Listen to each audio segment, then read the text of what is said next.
ಮೋದಿಜಿಯವರ ಕನಸು ಭಾರತ ಅಭಿವೃದ್ಧಿ ಹೊಂದಿರತಕ್ಕಂಥ ದೇಶಕ್ಕೆ ಪರಿವರ್ತನೆ ಆಗಬೇಕು ಅಂತ ಹೇಳಿದ್ರೆ, ಭಾರತ ಆತ್ಮನಿರ್ಭರ ಭಾರತ ಆಗಬೇಕು ಅಂತ ಹೇಳಿದ್ರೆ, ಸಮಾಜದ ಕಟ್ಟ ಕಡೆ ವ್ಯಕ್ತಿಗಳಿಗೂ ಕೂಡ ಸವಲತ್ತುಗಳು ತಲುಪಬೇಕು, ನ್ಯಾಯ ಸಿಗಬೇಕು. ಇವತ್ತು ಹಳ್ಳಿಗಳಿಗೂ ಕೂಡ ವಿದ್ಯುತ್ ತಲುಪಬೇಕು, ಮನೆ ಮನೆಗೂ ಕೂಡ ಶುದ್ಧ ಕುಡಿಯೋ ನೀರನ್ನು ತಲುಪಬೇಕು, ದೇಶದ ಅಭಿವೃದ್ಧಿಗಳು ಕೂಡ ಆಗಬೇಕು. ಈ ರೀತಿ ದೇಶದ ಒಂದು ಸರ್ವತೋನ್ಮುಖ ಅಭಿವೃದ್ಧಿ ಕೆಲಸ ಕಾರ್ಯಗಳು ಆಗಬೇಕು ಅನ್ನೋ ನಿಟ್ಟಿನಲ್ಲಿ ಅನೇಕ ಯೋಜನೆಗಳನ್ನು ನೀಡಿದ್ದಾರೆ. ಇದು ವಿರೋಧ ಪಕ್ಷದವರು ಏನೇ ಭಾಷಣ ಮಾಡಬಹುದು, ಟೀಕೆ ಮಾಡಬಹುದು.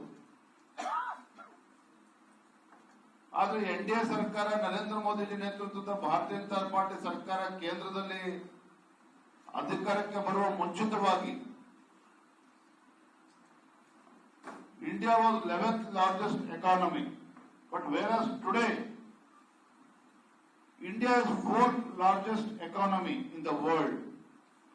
ಭಾರತ ಜಗತ್ತಿನ 4ನೇ ಒಂದು ದೊಡ್ಡ ಆರ್ಥಿಕ ಶಕ್ತಿಯಾಗಿ ಹೊರಹೊಮ್ಮಿದೆ ಅಂತ ಹೇಳಿದ್ರೆ, ಕೇವಲ ಭಾಷಣಗಳಿಂದ ಇದನ್ನ ಈ ಗುರಿಯನ್ನ ತಲುಪೋದಕ್ಕೆ ಸಾಧ್ಯ ಇಲ್ಲ.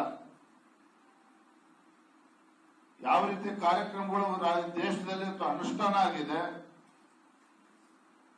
ಬಡತನ ನಿರ್ಮೂಲನೆಯಲ್ಲಿ ಯಾವ ರೀತಿ ಕೇಂದ್ರ ಸರ್ಕಾರ ತೊಡಗಿಸಿಕೊಂಡಿದೆ, ಮೊನ್ನೆ ದಿನ ಪತ್ರಿಕೆಗಳಲ್ಲಿ ನಾವು ನೋಡಿದ್ದೇವೆ.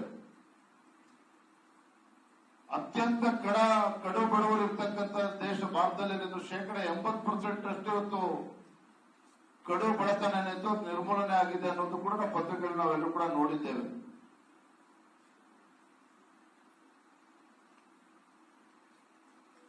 ಆರ್ಟಿಕಲ್ 370 ಬಗ್ಗೆ ಮಾತನಾಡಿದ್ದೇವೆ. ಭಾರತೀಯ ಜನತಾ ಪಾರ್ಟಿ ಅಂತ ಹೇಳಿದ್ರೆ ಮುಸಲ್ಮಾನರು ವಿರೋಧಿ ಸರ್ಕಾರ. ಸ್ವಾತಂತ್ರ್ಯ ಬಂದ ನಂತರದಲ್ಲಿ ಮುಸಲ್ಮಾನ್ ಮಹಿಳೆಯರಿಗೆ ಟ್ರಿಪಲ್ ತಲಾಕ್ ಅನ್ನ ತೆಗೆದು ಹಾಕುವ ಮುಖೇನ ಯಾವ ರೀತಿ ಸಮಾಜದಲ್ಲಿ ಹಿಂದೂ ಮಹಿಳೆಯರಿಗೆ ಇವತ್ತು ಗೌರವ ಸಿಗ್ತಾ ಇದೆಯೋ, ಮುಸಲ್ಮಾನ್ ಹೆಣ್ಮಕ್ಳಿಗೂ ಕೂಡ ಗೌರವ ಸಿಗಬೇಕು ಅನ್ನುವ ಇಚ್ಛಾಶಕ್ತಿಯಿಂದಲೇ ಟ್ರಿಪಲ್ ತಲಾಕ್ ಅನ್ನ ನರೇಂದ್ರ ಮೋದಿಜಿ ನೇತೃತ್ವ ಸರ್ಕಾರ ತೆಗೆದು ಹಾಕಿರ್ತಕ್ಕಂಥದ್ದು. ಭಾರತೀಯ ಜನತಾ ಪಾರ್ಟಿ ಅಥವಾ ನರೇಂದ್ರ ಮೋದಿಜಿಯವರು ಮುಸಲ್ಮಾನರ ವಿರೋಧಿಗಳಲ್ಲ, ಆದರೆ ಯಾರೋ ದೇಶದ್ರೋಹಿಗಳಿದ್ದಾರೆ,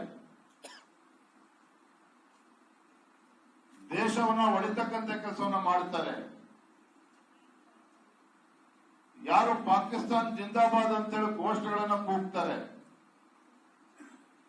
ಇಂಥ ದೇಶ ವಿರೋಧಿ ದುಷ್ಟಶಕ್ತಿಗಳನ್ನ ಕ್ಷಮಿಸತಕ್ಕಂಥ ಪ್ರಶ್ನೆನೇ ಇಲ್ಲ.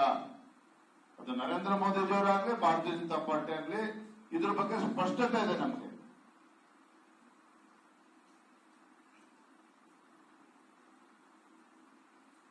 ಕಾಂಗ್ರೆಸ್ ನೋಡ್ತಾರ ಅಲ್ಪಸಂಖ್ಯಾತರನ್ನ ಓಲೈಕೆ ಮಾಡಿಕೊಂಡು ಹಿಂದೂಗಳಿಗೆ ಅಪಮಾನ ಮಾಡ್ತಕ್ಕಂಥ ಕೆಲಸ ನರೇಂದ್ರ ಮೋದಿಜಿಯವರಾಗಲಿ ಭಾರತೀಯ ಜನತಾ ಪಾರ್ಟಿಯಾಗಲಿ ಮಾಡೋದಿಲ್ಲ.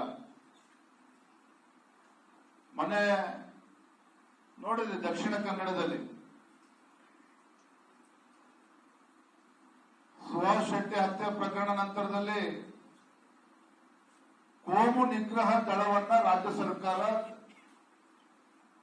ಸ್ಥಾಪನೆ ಮಾಡಿದ್ದಾರೆ. ಕೋಮು ನಿಗ್ರಹ ದಳ ಅರ್ಥಾತ್ ರಾಜ್ಯದಲ್ಲಿ ಕಾನೂನು ಸುವ್ಯವಸ್ಥೆನ ತರಬೇಕು, ಆ ಉದ್ದೇಶ ಇಟ್ಕೊಂಡು ಇದು ಮಾಡಿರ್ತಕ್ಕಂಥದ್ದಲ್ಲ. ಏನು ಸಿದ್ದರಾಮಯ್ಯ ನೇತೃತ್ವ ಕಾಂಗ್ರೆಸ್ ಸರ್ಕಾರ ಒಡೆದಾಡುವ ನೀತಿಯನ್ನು ಅನುಸರಿಸ್ತಾ ಇದ್ದಾರೆ. ಕೋಮು ನಿಗ್ರಹ ದಳದ ಮುಖೇನ ಹಿಂದೂ ಕಾರ್ಯಕರ್ತರನ್ನ ಬೆದರಿಸ್ತಕ್ಕಂಥದ್ದು